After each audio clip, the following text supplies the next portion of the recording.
Richard ini teman Mami dan Daddy. Kami satu perkumpulan untuk penggalangan dana sosial. Richard juga membangun banyak panti asuhan juga sekolah untuk anak-anak yang kurang mampu. Asalnya Australia, tapi sudah cukup lama di sini, jadi Richard fasih berbahasa Indonesia. Jelas Naomi pada Farah.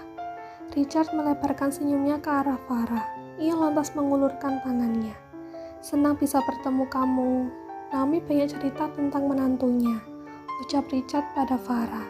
Senang juga bisa bertemu dengan Mr. Richard.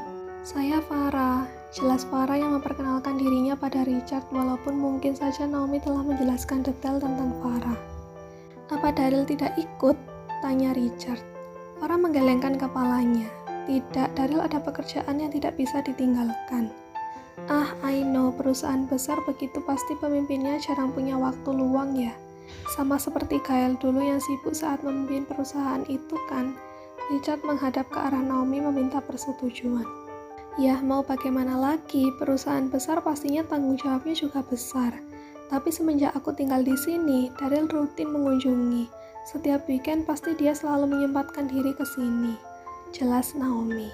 Bagus kalau begitu. Apa weekend ini aku bisa juga bertemu dengan Daryl? Tanya Richard tiba-tiba.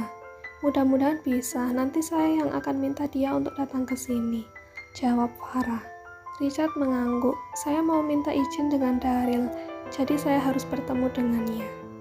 Izin? Apa ini ada hubungannya dengan kerjasama? Tanya Farah penasaran. Of course, ini kerjasama antara saya dan kalian, terang Richard. Kedua alis Farah bertaut. Ia lantas melihat tingkah Naomi yang mulai berubah di sebelah Richard. Kini mertuanya itu sedikit tersipu malu dengan wajah yang sedikit memerah. Apa mungkin Mami bisa jelasin dulu ini izin tentang apa? Tanya Farah pada ibu mertuanya.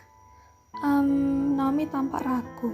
Sesekali ia menoleh ke arah Richard. Kemudian berganti ke arah Farah lagi. Ini tentang... Biar nanti kita bicarakan saat sudah berkumpul bersama Daryl. Richard memotong pembicaraan itu. Naomi lantas mengangguk dan menyetujuinya. Oh, jadi ada sesuatu yang dirahasiakan. Farah masih curiga pada mertua juga teman laki-lakinya ini.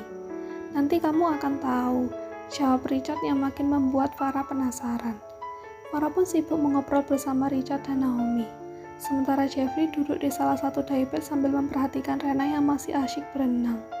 Jeffrey heran sendiri, padahal jelas-jelas kalau ia menolak keras dijodohkan dengan Rena. Tapi kenapa malah sekarang Jeffrey terus-terusan memperhatikannya secara diam-diam? Apa kata-kata orang zaman dulu tentang jangan terlalu memuji seseorang nanti malah jatuh cinta itu benar? Jeffrey tak mengerti. Ia memegang dadanya bagian kiri. Terasa sekali jantungnya berdebar tak karuan setiap melihat Rena hilir mudik berenang di kolam itu. Lama-lama malah getarannya semakin kuat dan kencang. Ternyata yang bergetar adalah gawe miliknya yang terselip di saku kiri kemeja santainya. Jeffrey kira jantungnya yang mulai tak normal. Ia pun meraih gawainya dan melirik nama yang muncul di layar gawainya tersebut. Dari tuan muda. Waduh, video call. Jeffrey garuk-garuk kepala. Kalau dijawab salah, tidak dijawab salah. Pada akhirnya mau tidak mau Jeffrey pun memutuskan menjawab panggilan video dari Daryl tersebut. Ya tuan, sapa Jeffrey. Kamu sudah sampai di mana? Farah dan yang lainnya mana?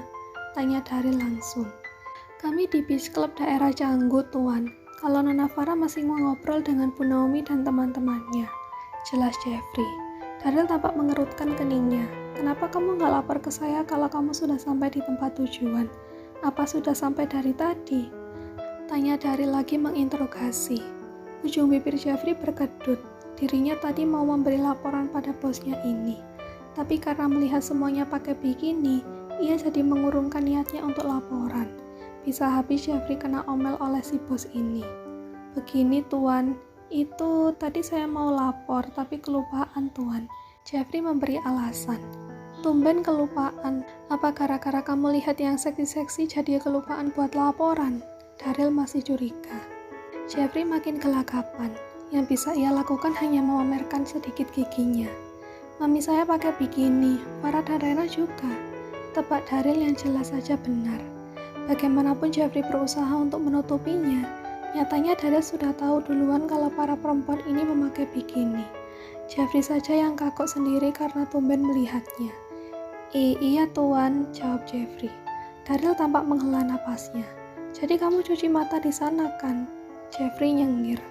Cuci mata ke cewek yang lain atau ke bule-bule yang di sana sih nggak apa-apa, tapi jangan ke Farah, gertak Daryl. Siap tuan, Jeffrey mengangguk. Mereka lagi ngobrol dengan siapa?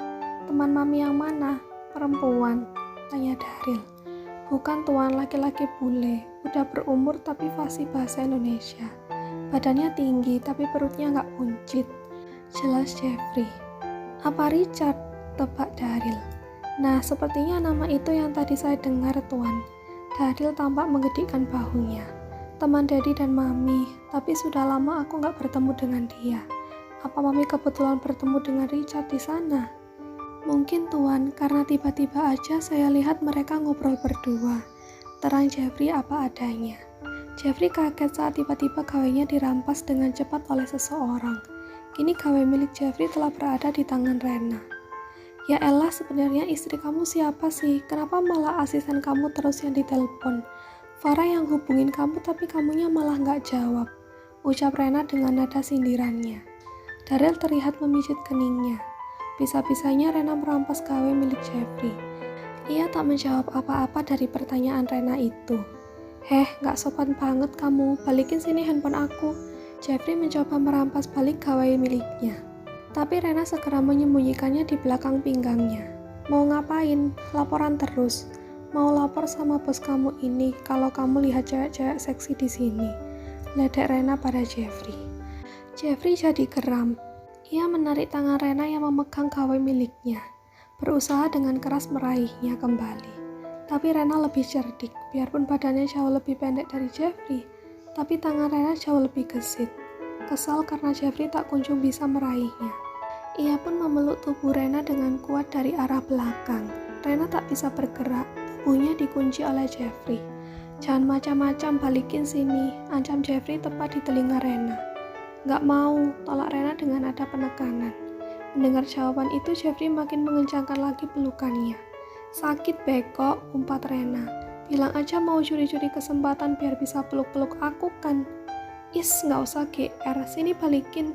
Jeffrey tak menyerah dan tetap berusaha untuk merampas gawai miliknya. Tapi kembali Rena lebih cerdik. Ia lantas menyelipkan gawai milik Jeffrey itu di tengah-tengah garis dadanya. Ambil kalau berani, tantang Rena. Jeffrey mengurai pelukannya. Cewek gila, kamu kira aku gak berani ambil di tempat haram macam begitu? Ambil aja, laki Rena makin menantang Jeffrey. Sementara Daryl sudah tak terlihat lagi wajahnya di panggilan video itu.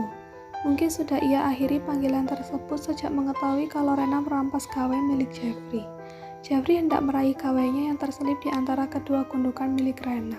Tapi tiba-tiba pergerakannya terhenti. Rasanya tak sopan kalau seperti itu.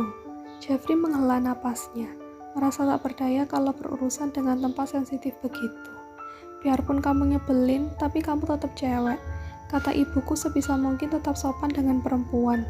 Apalagi urusan bagian sensitif begitu. Aku gak berani, ucap Jeffrey. Ia pun pasrah dan langsung duduk di daipet rotan. Rena terenyuh mendengar ucapan Jeffrey. Dengan terpaksa ia pun mengembalikan gawai milik Jeffrey itu.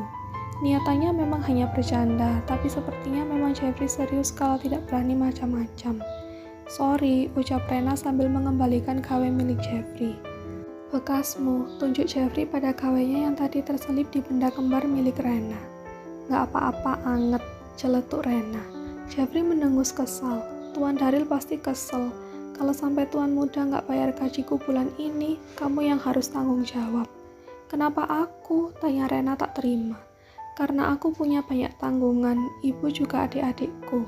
Rena sedikit kaget. Ia baru tahu kalau Jeffrey rupanya punya tanggung jawab keluarga yang harus ia penuhi. Oke, nanti kalau Daryl nggak gaji kamu tinggal minta tanggung jawabnya sama aku. ucap Rena dengan serius.